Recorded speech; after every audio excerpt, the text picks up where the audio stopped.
Hello friends, आपका स्वागत है सिविलियन क्लासेस में। तो प्यारे बच्चों, आज हम बात करेंगे जियो टेक्निकल इंजीनियरिंग के यूनिट नंबर 4, जिसका नाम है शियर स्ट्रेंथ ऑफ सॉइल। तो प्यारे बच्चों, शियर स्ट्रेंथ ऑफ सॉइल का एक लेक्चर आपको गया होगा, उसमें हमने बताया था कॉन्सेप्ट और उसके फेल्योर के कंडीशन। ठीक है ना। बहुत सारा प्यारे बच्चों कॉल आया कि सर ये आपका जो डेरिवेशन है आपको हमको समझ में बहुत अच्छे से नहीं आया। तो प्यारे बच्चों, अगर नहीं भी आया तो डायरेक्ट उस फॉर्मूला को आप याद रख सकते हैं। ठीक है ना। चलिए, अगर समझना चाहते हैं, अगर थोड़ा बहुत नहीं समझ में आ रहा तो आप हमको कॉल भी कर सकते हैं। ठीक है ना। चलिए प्यारे बच्चों, अब हम लोग हेडिंग देंगे प्यारे बच्चों resultant stress.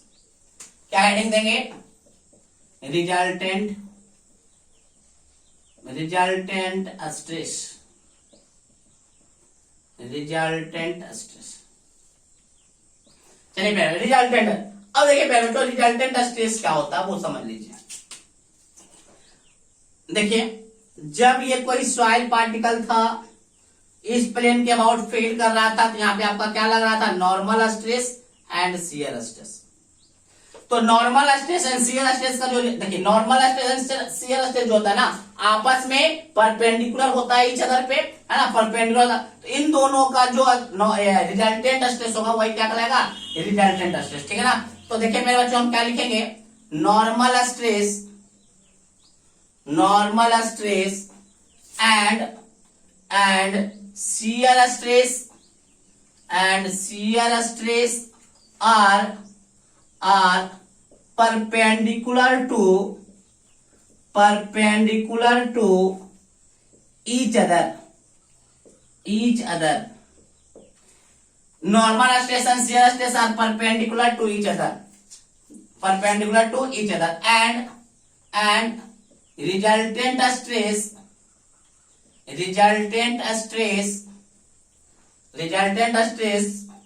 between the normal stress and shear stress can be calculated by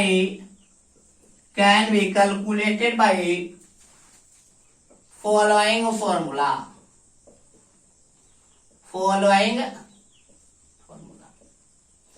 देखिए मेरे बच्चों, हम देखिए इसको ऐसे तो लिख सकते हैं ना। ये देखिए नॉर्मल स्ट्रेस है, ये आपका शियर स्ट्रेस है, इसका रिजल्टेंट स्ट्रेस यही होगा ना। तो रिजल्टेंट स्ट्रेस क्या होगा प्यारे बच्चों? देखिए आपस में जब नॉर्मल होता है दो फोर्स, तो रिजल्टेंट कैसे निकलता है? अंडर रूट सिग्मा एन का होल स्क्वायर प्लस टाउ का होल स्क्वायर। ऐसे तो फॉर्मूला क्या होता है? F1 का होल स्क्वायर प्लस F2 का whole square plus 2F1 F2 cos थीटा। तो cos 90 जीरो हो जाता है। तो एक्चुअली रिजल्टेंट स्ट्रेस का फॉर्मूला क्या निकल जाएगा? सिग्मा एन का होल स्क्वायर प्लस टाउ का होल स्क्वायर का अंडर रूट। चलिए इसको नोट डाउन कीजिए। रिजल्टेंट स्ट्रेस आपको लोग को समझ में आ गया होगा। चलिए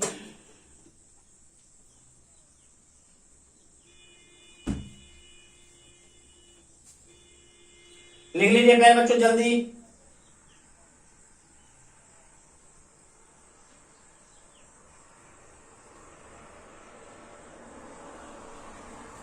चलिए लिखिए जल्दी। लिखा क्या होगा? चलिए अब हम दूसरे टर्म की तरफ चलेंगे। Angle of obliquity. Angle of obliquity लिखिए हेडिंग पे बच्चों, एंगल ऑफ ऑब्लिक्विटी होता है। एंगल ऑफ ऑब्लिक्विटी देखिए मेरे बच्चों क्या होता है? It is the angle between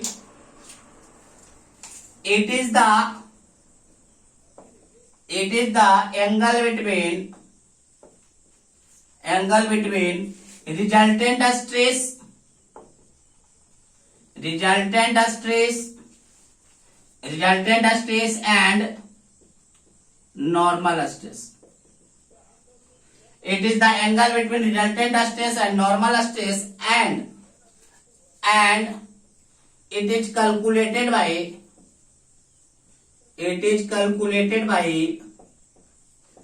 following formula.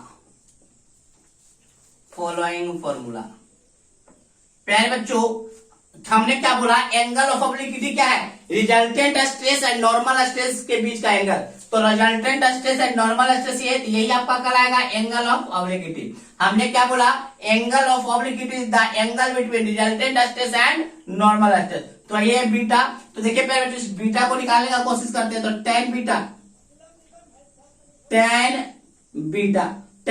क्या हो जाएगा पहले बच्चों, टेन बीटा।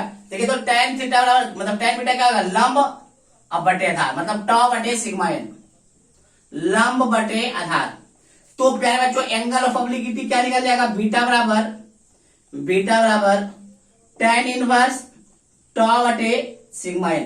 तो प्यारे बच्चों इस फॉर्मूले से आप लोग क्या निकाल सकते हैं, angle of obliquity. Angle of obliquity क्या होगा, टेन इनवर्स शियर स्ट्रेस बटे नॉर्मल स्ट्रेस। बीटा क्या है प्यारे बच्चों, angle of obliquity, angle of obliquity. बात समझ में आ गया होगा, प्यारे बच्चों। चलिए नोट डाउन कीजिए।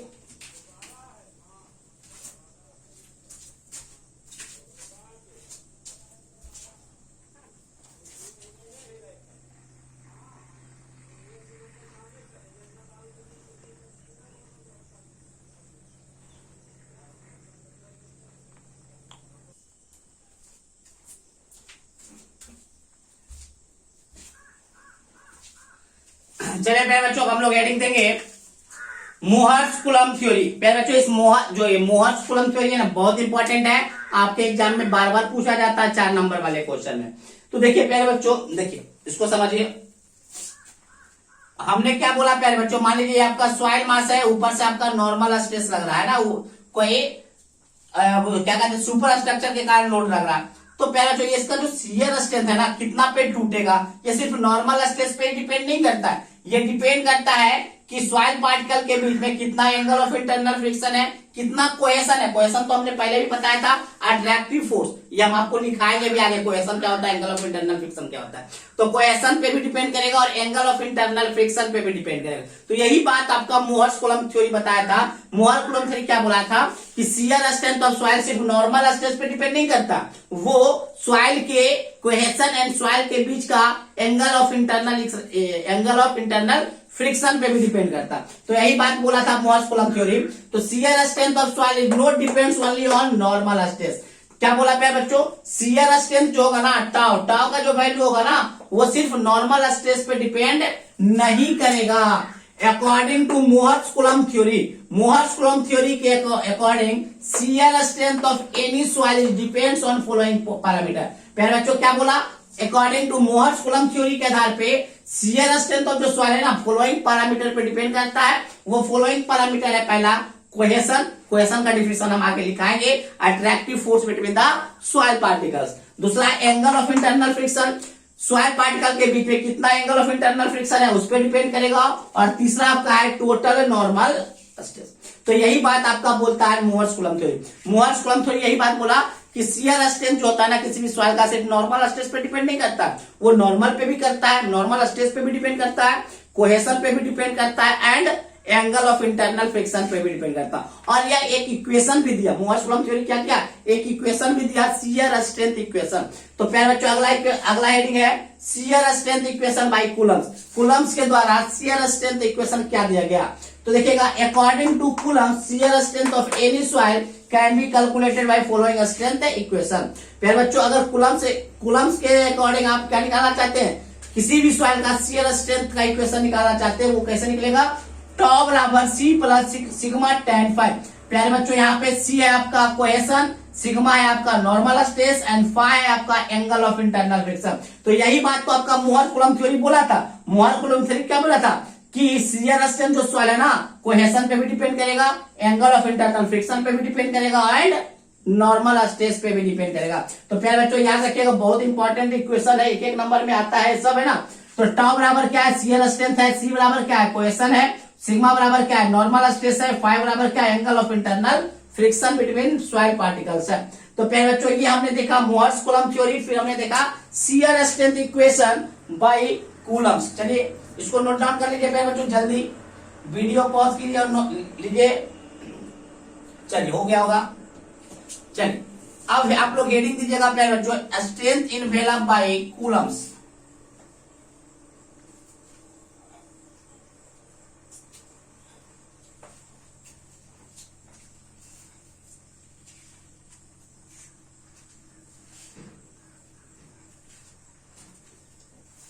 हेडिंग दीजिएगा प्यारे बच्चों आप लोग,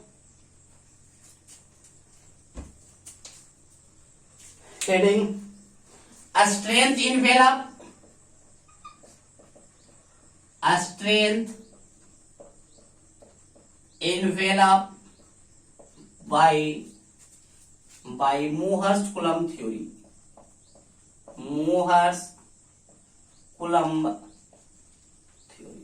Mohr's-Coulomb थ्योरी के आधार पे स्ट्रेंथ इनवेलप क्या होता है। देखिए प्यारे बच्चों, अभी हमने एक इक्वेशन देखा, टॉ बराबर C plus sigma tan five, देखे कि नहीं, टॉ बराबर C plus sigma tan five. C क्या था यहाँ पे प्यारे बच्चों, C था कोहेशन, सिग्मा था नॉर्मल स्ट्रेस एंड फाइव था 6 मत समझिएगा, ये 6 लिखा हुआ है, 6 नहीं है, ये सिग्मा है, सिग्मा माने normal stress, sigma tan five, और फाइव क्या है, एंगल ऑफ इंटरनल फ्रिक्शन। प्यारे बच्चों आप बच्चा में पढ़े होंगे बाई बराबर mx, बच्चा नहीं मतलब 9th में पढ़े होंगे, बाई बराबर mx प्लस c, क्या है, स्ट्रेट लाइन का इक्वेशन है, ये क्या है, स्ट्रेट लाइन का इक्वेशन है, याद है स्ट्रेट लाइन। चलिए तो यही प्रकार से अगर आप देखेंगे तो इसको हम बाई से चर्चा करेंगे, ये हमारा x हो गया, ये हमारा m हो गया, दैट मीन स्लोप हो गया, और ये हमारा इंटरसेप्ट हो गया c, ठीक है ना। तो प्यारे बच्चों स्ट्रेंथ इनवेलप में हमको सिर्फ क्या करना है, डायग्राम ड्रॉ करना है। ये आपका है शियर स्ट्रेंथ, शियर स्ट्रेंथ को हम लोग टाउ से डिनोट करेंगे। ये है आपका नॉर्मल स्ट्रेस मतलब सिग्मा, मतलब प्यारे बच्चों हम क्या कर रहे हैं, shear strength and normal stress के बीच में ग्राफ ड्रॉ करेंगे, वही ग्राफ आपका कहलाएगा स्ट्रेंथ इनवेलप, किसके अकॉर्डिंग, मोहर्स-कूलम्ब थ्योरी के अकॉर्डिंग। तो देखिए प्यारे बच्चों अगर हम इससे अगर इसका तुलना करता है तो ये भी एक क्या है, स्ट्रेट लाइन का इक्वेशन है, ये आपका क्या है, स्ट्रेट लाइन का इक्वेशन है। इस इक्वेशन का फॉर्मूला क्या हो जाएगा, C प्लस सिग्मा।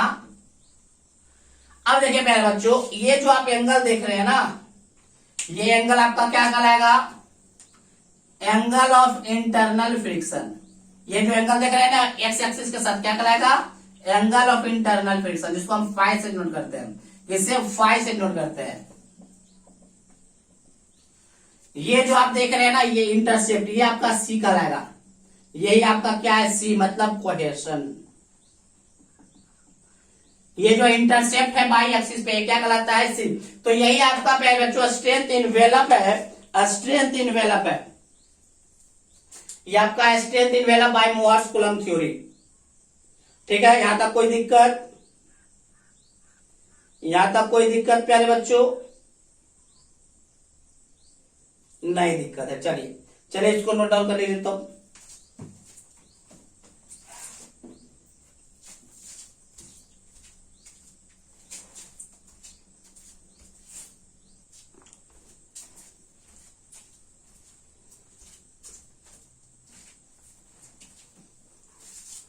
तो प्यारे बच्चों हम लोग हेडिंग देंगे component of sharing resistance of soil, मतलब शियर स्ट्रेंथ ऑफ सॉइल के कौन कौन से मेनली कंपोनेंट्स है उसके बारे में बात करेंगे। तो पहले जो मेनली जो कंपोनेंट्स है ना वो आपका होता है सॉइल का कोहेशन एंड सॉइल का एंगल ऑफ इंटरनल रेसिस्टेंस या angle of internal resistance value, ठीक है प्यारे बच्चों।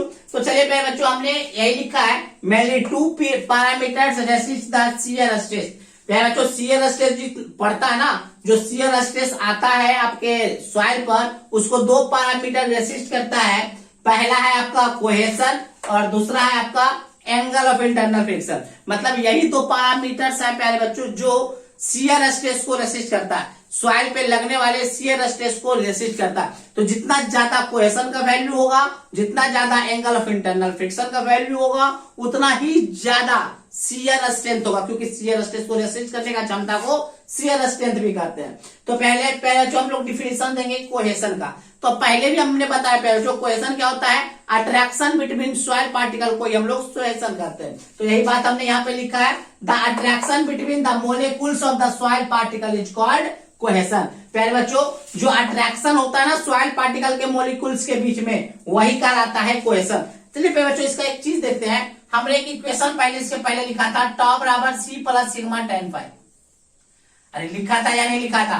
तो टॉ क्या है? शियर स्ट्रेंथ है, और सी देखिए सी के साथ जो है जो जो आपका यूनिट इसका होगा वही यूनिट इसका भी होगा। तो याद रखिएगा प्यारे बच्चों, यूनिट ऑफ कोहेशन हो सकता है प्यारे बच्चों ऑब्जेक्टिव में दे दे, unit of cohesion is kilo newton per metre square. याद रखिएगा कोहेशन का जो यूनिट होता है वो kilo newton per metre square में होता है, क्योंकि कोहेशन का एक तरह का स्ट्रेस ही तो है।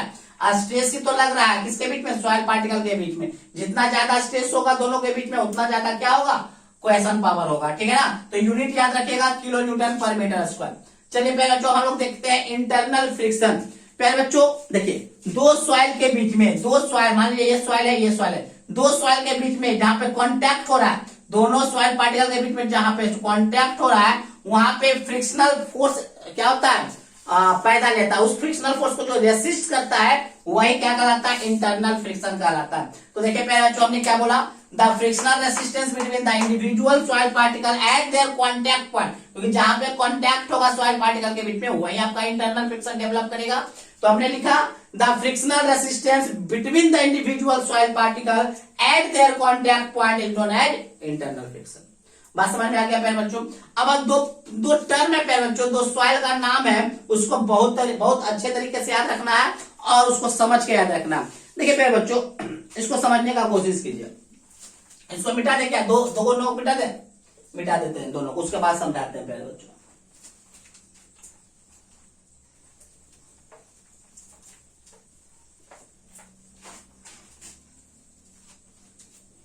देखिए अब देखिए प्यारे बच्चों, अगर हम मूर्ति किससे बनता है प्यारे बच्चों? मूर्ति जो है ना किस मिट्टी से बनता है? चिकनी मिट्टी से बनता है। अरे चिकनी मिट्टी से बनता है ना। चिकनी मिट्टी से को आप अलग अलग मान लिया, हम एक मुट्ठी हमने चिकनी मिट्टी लिया, मान लिया एक मुट्ठी हमने चिकनी मिट्टी लिया, तो क्या उसके सॉइल पार्टिकल को अलग कर सकते हैं क्या? एक एक सॉइल पार्टिकल को अलग कर सकते हैं क्या चिकनी मिट्टी के? नहीं। जब भी अलग होगा तो प्यारे बच्चों इतना सारा होगा, इतना सारा होगा, एक एक पार्टिकल को अलग नहीं कर सकते। इसका मतलब क्या होता है? चिकनी मिट्टी में कोहेशन ज्यादा होता है तभी तो नहीं आप हटा पा रहे हैं। अरे अट्रैक्शन फोर्स ज्यादा है तभी तो आप अलग अलग नहीं कर पा रहे हैं। तो कोहेशन ज्यादा है किसमें? चिकनी मिट्टी में। चिकनी मिट्टी को हम पहले भी बता चुके हैं क्या बोलते हैं? क्ले कहते हैं, क्ले। तो प्यारे बच्चों ऐसा मिट्टी ऐसा, हाँ अब कोहेशन में प्यारे बच्चों सॉरी चिकनी मिट्टी में कोहेशन पैदा लेता है क्या? नहीं, वो तो चिकनी होता है ना, चिकना। जहां चिकना चीज हुआ वहां पे कोहेशन फ्रिक्शन पैदा नहीं लेता है। तो प्यारे बच्चों वैसा सॉइल जहां पे कोहेशन ज्यादा हो, कोहेशन मतलब अट्रैक्शन पावर ज्यादा हो, एंड फ्रिक्शन फोर्स क्या हो? जीरो हो, तो ऐसे सॉइल को हम लोग कहते हैं कोहेसिव सॉइल। क्या कहते हैं? कोहेसिव सॉइल कहते हैं। क्या बोलते हैं? प्योरली कोहेसिव सॉइल कहते हैं। अब प्योरली कोहेसिव सॉइल का एग्जाम्पल जो होता है ना, एग्जाम्पल जो होता है वो आपका होता है क्ले। याद रखिएगा। तो देखिए प्यारे बच्चों हम क्या लिखे हैं? हेडिंग दिया प्योरली कोहेसिव सॉइल, और इसमें हमने क्या लिखा है? These soil having maximum value of cohesion.